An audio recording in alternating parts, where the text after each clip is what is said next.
ओम नमो भगवते वासुदेवाय नमः। विष्णु भगवान के लिए बृहस्पतिवार का दिन समर्पित होता है। बृहस्पतिवार का व्रत करने से तो आपको धन, बुद्धि, पुत्र या आपके मन में जो भी कामनाएं होती हैं वे सभी पूरी होती हैं। बृहस्पतिवार के दिन केले का पूजन अवश्य करना चाहिए। सभी भक्त बृहस्पतिवार व्रत की कथा पूरे श्रद्धा एवं भक्ति से सुनेंगे। बृहस्पति देव को, विष्णु भगवान का ध्यान करते हुए, बृहस्पति देव को नमस्कार करते हुए। तो चलिए बृहस्पतिवार व्रत की कथा का प्रारंभ करते हैं।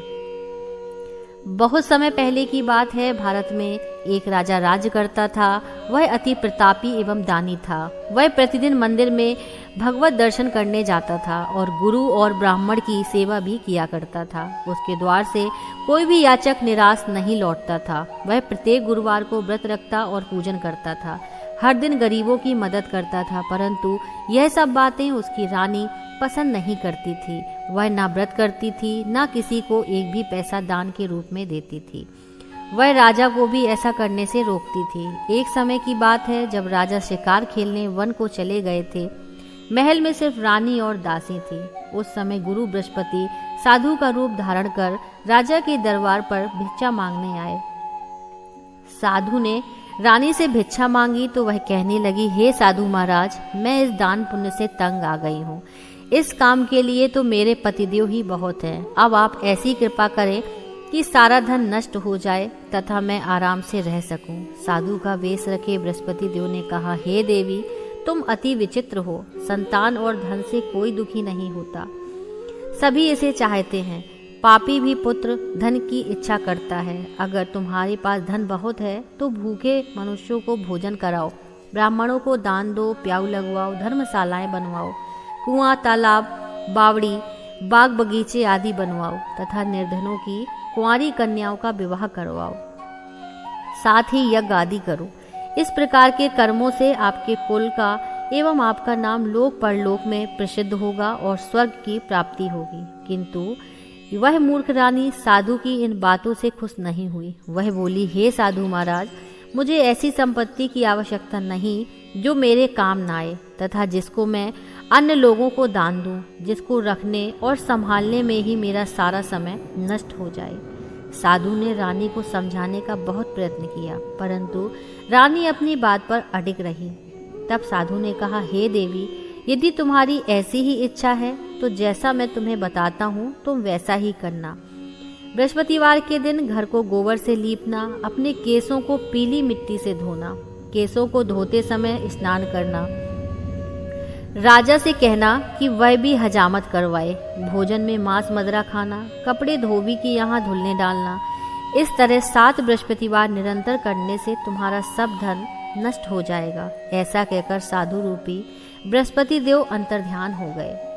रानी ने साधु के कहे अनुसार ही 7 बृहस्पतिवार वैसा ही करने की विचार किया। साधु के बताए अनुसार करते हुए उसे केवल 3 बृहस्पतिवार ही बीते थे कि उसकी समस्त धन संपत्ति नष्ट हो गई। कहे अनुसार ही करने से भरपेट भोजन के लिए भी दोनों समय परिवार तरसने लगा तथा सांसारिक भोगों से दुखी रहने लगा। इस प्रकार के अभावग्रस्त जीवन से तंग आकर एक बार राजा रानी से कहने लगा कि हे रानी, तुम यहाँ पर रहो, मैं दूसरे देश को जाता हूँ, क्योंकि यहाँ पर मुझे सभी मनुष्य जानते हैं, इसलिए मैं यहाँ कोई कार्य नहीं कर सकता। देश चोरी परदेश भीख के समान है। ऐसा कहकर राजा परदेश चला गया। वहाँ जंगल में लकड़ी काट कर लाता और उन्हें शहर में बेचकर अपना जीवन यापन करने लगा। राजा के जाने के पश्चात इधर उसके बिना रानी और दासी दुखी रहने लगी। किसी दिन भोजन मिलता तो किसी दिन जल पीकर ही रहना पड़ता था। एक समय रानी और दासी को 7 दिन बिना भोजन के व्यतीत हो गए तो रानी अपनी दासी से बोली, हे दासी, यहाँ समीप ही नगर में मेरी बहन रहती है जो बहुत धनवान है। तू उसके पास जा और वहाँ से 5 सेर बेझर मांग कर ले आ, जिससे कुछ समय के लिए गुजर बसर हो जाएगी। दासी उसकी बहन के पास गई। बृहस्पतिवार का दिन था। रानी की बहन उस समय ध्यान मग्न होकर पूजा कर रही थी। दासी ने रानी की बहन से कहा, हे रानी, मुझे आपके पास आपकी बहन ने भेजा है, मुझे 5 सेर बेझर दे दो। दासी ने अपनी बात अनेक बार कही, परंतु रानी की बहन ने कोई उत्तर नहीं दिया, क्योंकि वह उस समय बृहस्पतिवार की कथा सुन रही थी। रानी की बहन से जब दासी की कोई अपेक्षित उत्तर नहीं मिला तो वह अति दुखी हुई। उसे क्रोध भी बहुत आया। लौटकर वह रानी से बोली, हे रानी, आपकी बहन बहुत धनी स्त्री है, परंतु वह अति घमंडी भी है। वह छोटे लोगों से बात भी नहीं करती। 5 सेर बेझर देने के लिए मैंने उससे बहुत बार कहा, परंतु उसने कोई उत्तर नहीं दिया। इस प्रकार मुझे निराश एवं खाली हाथ लौटना पड़ा। रानी बोली, हे दासी, इसमें मेरी बहन का किसी प्रकार का कोई दोष नहीं। जब बुरे दिन आते हैं तब कोई सहारा नहीं देता, अपने पराये हो जाते हैं। अच्छे बुरे का ज्ञान विपत्ति में ही होता है। जो ईश्वर की इच्छा होगी वही होगा। यह सब हमारे भाग्य का दोष है। उधर पूजा समाप्त होने के पश्चात रानी की बहन ने सोचा कि मेरी बहन की दासी आई थी, परंतु मैंने उसे कोई उत्तर नहीं दिया। इससे वह बहुत दुखी हुई होगी। कथा सुनकर तथा विष्णु भगवान का प्रसाद ग्रहण कर वह अपनी बहन के घर आई और बोली, हे बहन, मैं बृहस्पतिवार का व्रत कर रही थी, तुम्हारी दासी आई, परंतु कथा समाप्त होने से पूर्व ना उठते हैं और ना ही बोलते हैं, इसलिए मैं नहीं बोली। बताओ दासी, किस कार्य से मेरे पास गई थी? रानी बोली, बहन, हमारे घर अनाज नहीं था तथा राजा परदेश गए हुए हैं। वैसे तुमसे कोई बात छिपी नहीं है, इस कारण मैंने दासी को तुम्हारे पास 5 सेर बेझर लेने के लिए भेजा था। इस पर रानी की बहन बोली, हे बहन, बृहस्पति भगवान सबको मनवांछित फल देते हैं। देखो, शायद तुम्हारे घर में किसी कोने में अनाज रखा हो। यह सुनकर रानी की बहन की बातों से विस्मति होकर दासी घर के अंदर हो गई।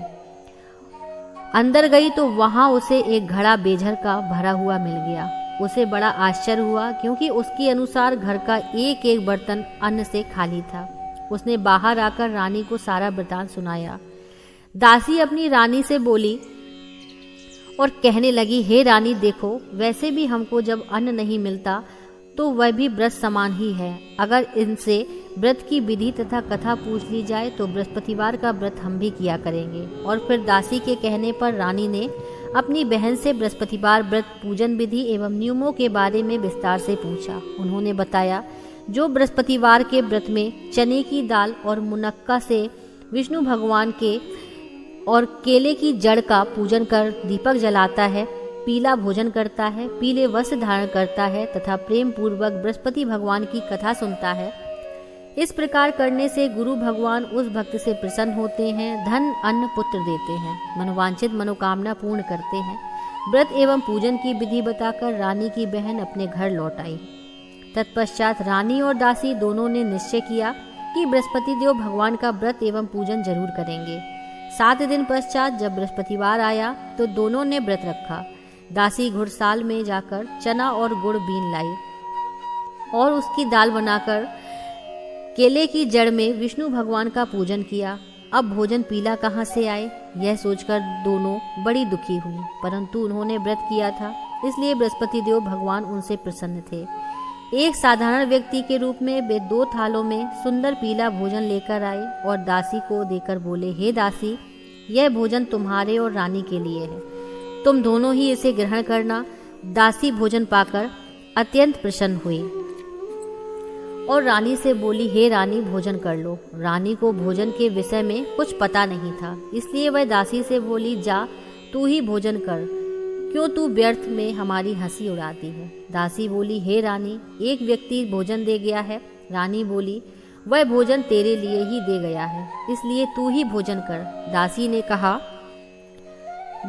कहा, हे रानी, यह व्यक्ति हम दोनों के लिए 2 थालों में भोजन देकर गया है, अतः मैं और आप दोनों ही साथ साथ भोजन करेंगे। दोनों ने गुरु भगवान को धन्यवाद एवं नमस्कार कर भोजन प्रारंभ किया। उसके बाद से दोनों प्रत्येक बृहस्पतिवार को गुरु भगवान का व्रत और पूजन करने लगे। बृहस्पति भगवान की कृपा से उन दोनों की भोजन एवं धन की कमी दूर हो गई, परंतु रानी फिर पुनः पहले प्रकार से आलस करने लगी। तब दासी ने कहा, हे रानी, आप पहले भी इसी प्रकार आलस करती थी। आपको धन संभालने एवं दान देने में कष्ट होता था, इसी कारण सभी धन नष्ट हो गया है और हमारी ऐसी दुर्दशा हो गई। अब गुरु भगवान की कृपा से धन मिला है तो आपको फिर आलस हो रहा है। बड़े कष्टों के बाद आपने यह धन पाया है, इसलिए आपको दान पुण्य करना चाहिए। भूखे मनुष्यों को भोजन कराओ, ब्राह्मणों को दान दो, प्याऊ लगवाओ, कुआं तालाब बावड़ी आदि का निर्माण कराओ, कुंवारी कन्याओं का विवाह करो। मंदिर पाठशाला बनवाकर दान दो। धन को शुभ कार्यों में खर्च करो, जिससे आपके कुल का सम्मान बढ़े और आपको स्वर्ग प्राप्त हो एवं आपके पितृ प्रसन्न हो। दासी की बात मानकर रानी ने इसी प्रकार सत्कर्म करने प्रारंभ किए। इस प्रकार करने से उसका काफी यश फैलने लगा।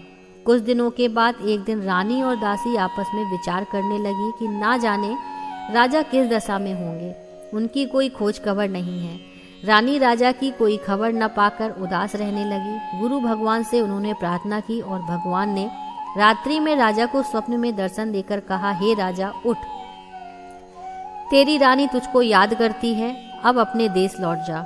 राजा प्रातःकाल उठा। वह सोचने लगा कि मैं किस प्रकार रानी के पास खाली हाथ जाऊंगा।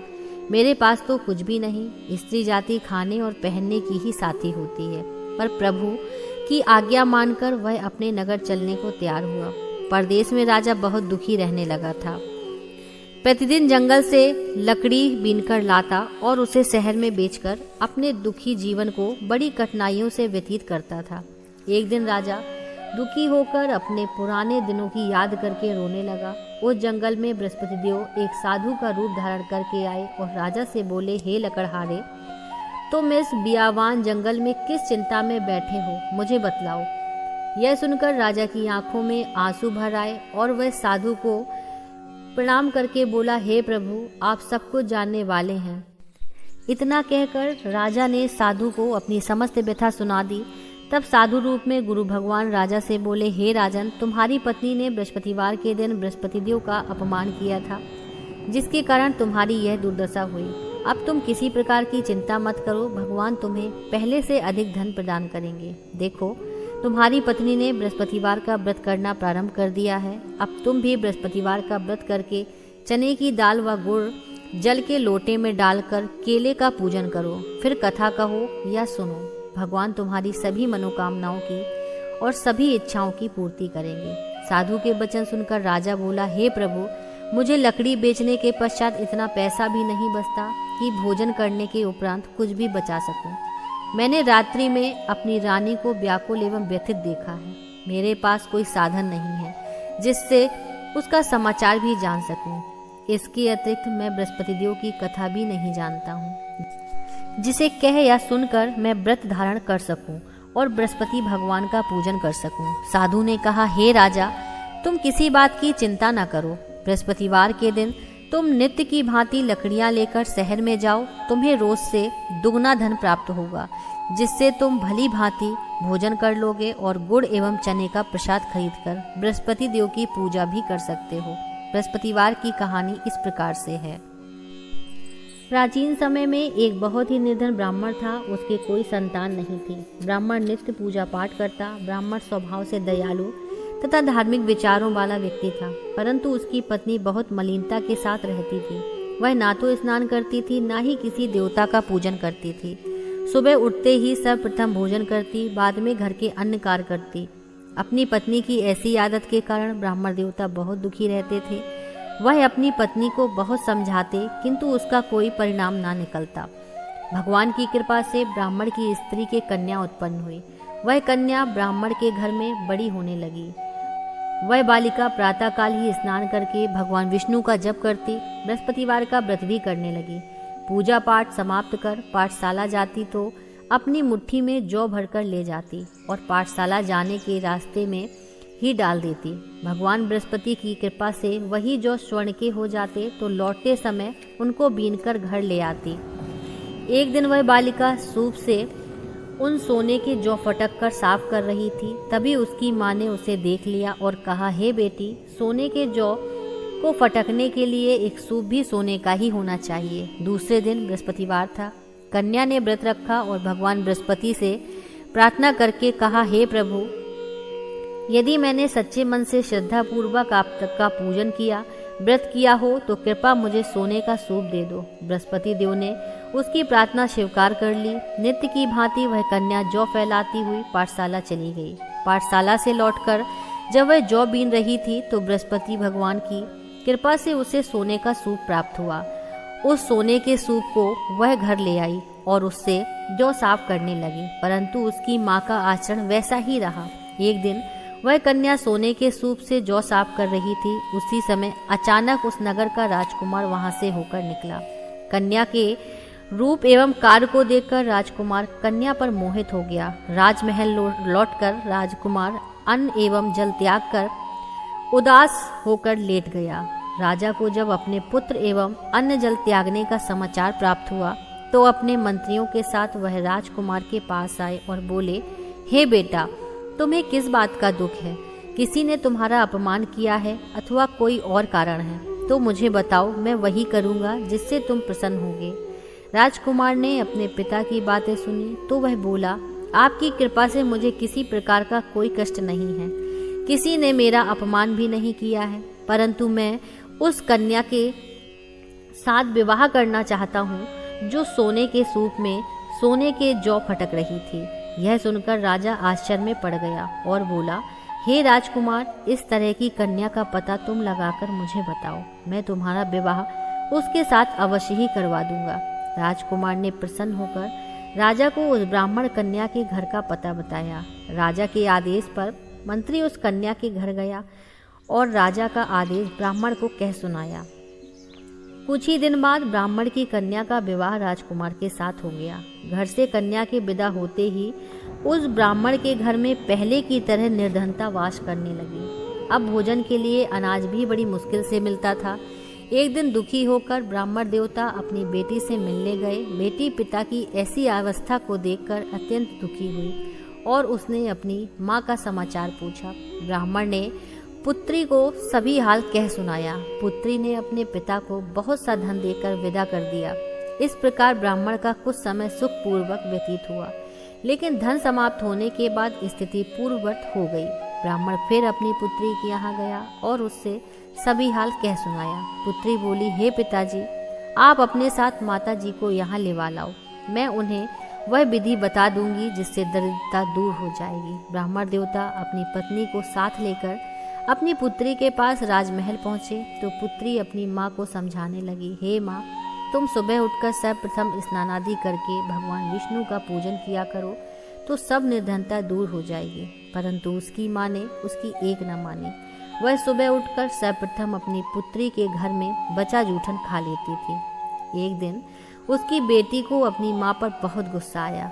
उसने उस रात एक कोठरी में खाने का सारा सामान निकालकर अपनी माँ को उसमें बंद कर दिया। प्रातः कोठरी से अपनी माँ को निकालकर तथा स्नान आदि करवाकर पूजा पाठ करवाया तो उसकी माँ की बुद्धि ठीक हो गई। उसके बाद वह प्रतिदिन पूजा पाठ करती और प्रत्येक बृहस्पतिवार को व्रत भी करने लगी। इस व्रत के प्रभाव से उसकी माँ भी अत्यंत धनवान और पुत्रवती हो गई और बृहस्पति देवता की कृपा से वृद्धावस्था में मृत्यु को प्राप्त कर स्वर्ग को गई। वह ब्राह्मण भी सुखपूर्वक इस लोक का सुख भोग कर स्वर्ग को प्राप्त हुआ। इस प्रकार कहानी कहकर साधु देवता वहां से अंतर्ध्यान हो गए। धीरे धीरे 6 दिन का समय बीत गया तथा बृहस्पतिवार का दिन आ गया। लकड़हारा रूपी राजा जंगल से लकड़ी काटकर किसी शहर में बेचने गया।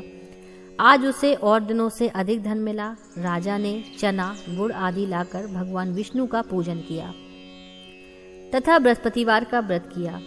उस दिन से उसके सभी कष्ट दूर हो गए, परंतु अगले बृहस्पतिवार को वह व्रत करना भूल गया। इसी कारण बृहस्पति भगवान उससे रुष्ट हो गए। उस दिन उस नगर के राजा ने विशाल यज्ञ का आयोजन किया और अपने समस्त राज्य में घोषणा करवा दी कि कोई भी मनुष्य अपने घर में भोजन न बनाए और आग भी न जलाए। सब लोग मेरे यहाँ भोजन करने आए।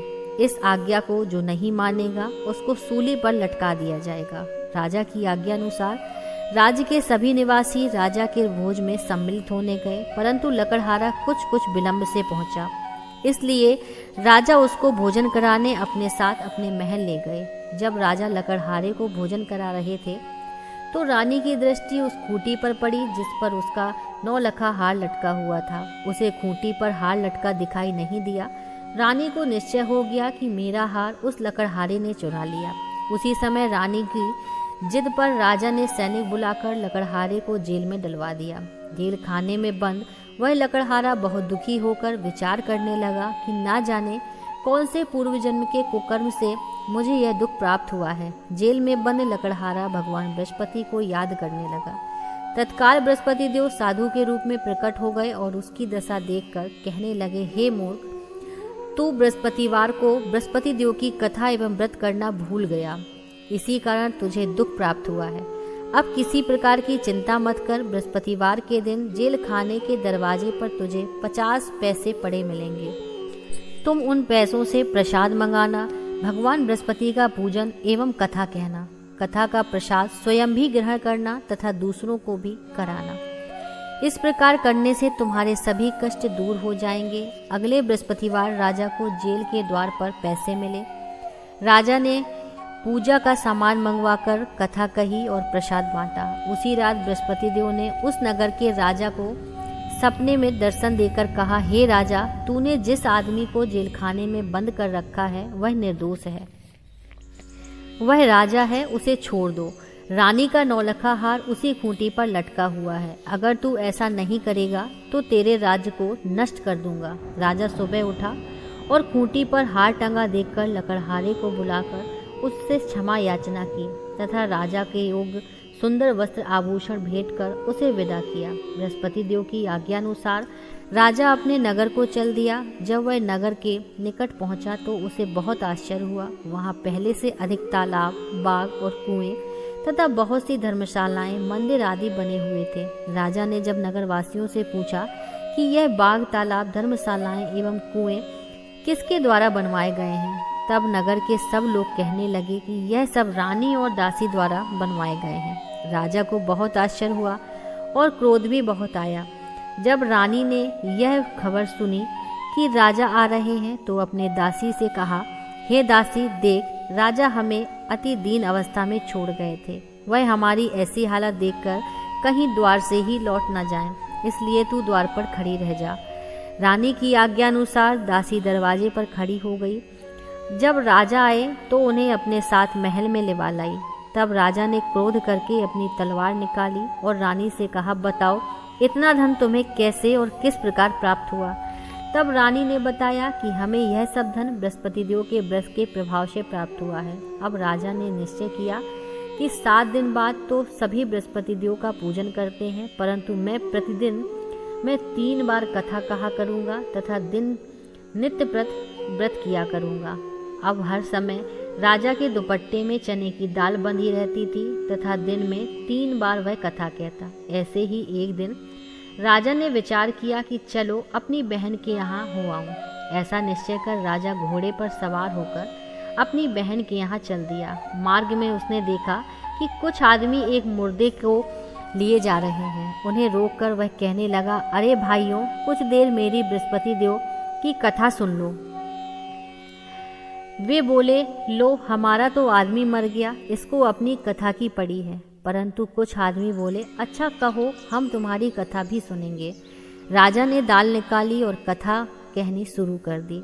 जब राजा की कथा आधी हो गई तो मुर्दा हिलने लगा और जब कथा समाप्त हुई तो राम राम करके वह मुर्दा खड़ा हो गया।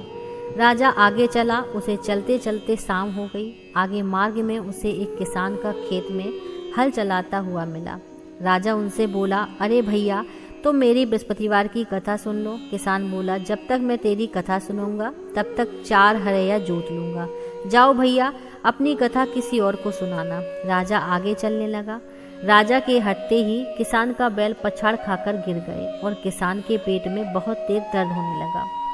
उसी समय किसान की माँ रोटी लेकर आई। उसने जब यह देखा तो अपने पुत्र से सब हाल पूछा।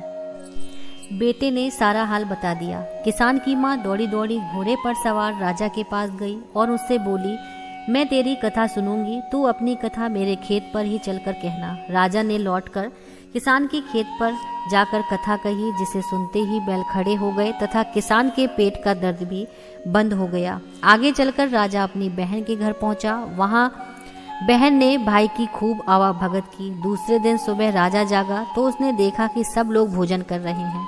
राजा ने अपनी बहन से पूछा कि ऐसा कोई मनुष्य हो जिसने भोजन नहीं किया हो और जो मेरी बृहस्पतिवार की कथा का श्रवण कर ले तो बहन बोली, हाँ भैया, यह देश ऐसा ही है। यहाँ के लोग पहले भोजन करते हैं, बाद में कोई अन्य काम करते हैं। अगर पड़ोस में कोई हो तो देख के आती हूँ। ऐसा कहकर बहन चली गई, परंतु वहाँ कोई नहीं मिला। वह एक कुम्हार के घर गई जिसका लड़का बीमार था।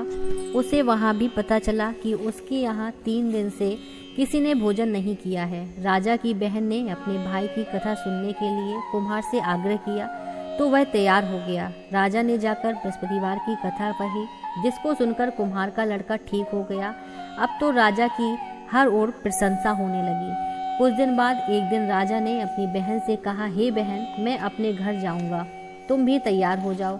राजा की बहन ने अपने सास से अपने भाई के साथ जाने की आज्ञा मांगी। सास बोली, चली जा, परंतु अपने लड़कों को यहीं छोड़ जाना, क्योंकि तेरे भाई के कोई संतान नहीं है। बहन ने भाई से कहा, हे भैया, मैं तो चलूंगी, परंतु कोई बालक नहीं जाएगा। राजा ने कहा, जब कोई बालक साथ नहीं चलेगा तो तुम वहाँ क्या करोगी? दुखी मन से राजा अपने नगर को लौट आया। राजा अपनी रानी से बोला, हम निर्वंशी हैं, हमारा मुँह देखने को भी कोई धर्म नहीं समझता। वह उदास होकर बिना भोजन किए सैया पर लेट गया। रानी बोली, हे प्रभु, भगवान बृहस्पति ने हमें सब कुछ दिया है, वे हमें संतान भी अवश्य देंगे। उसी रात बृहस्पति देव ने राजा को स्वप्न में दर्शन देकर कहा, हे राजा, उठ, सभी सोच त्याग दे, तेरी रानी गर्भवती है। राजा को यह जानकर अति प्रसन्नता हुई। 9वें महीने रानी के गर्भ से एक सुंदर पुत्र पैदा हुआ।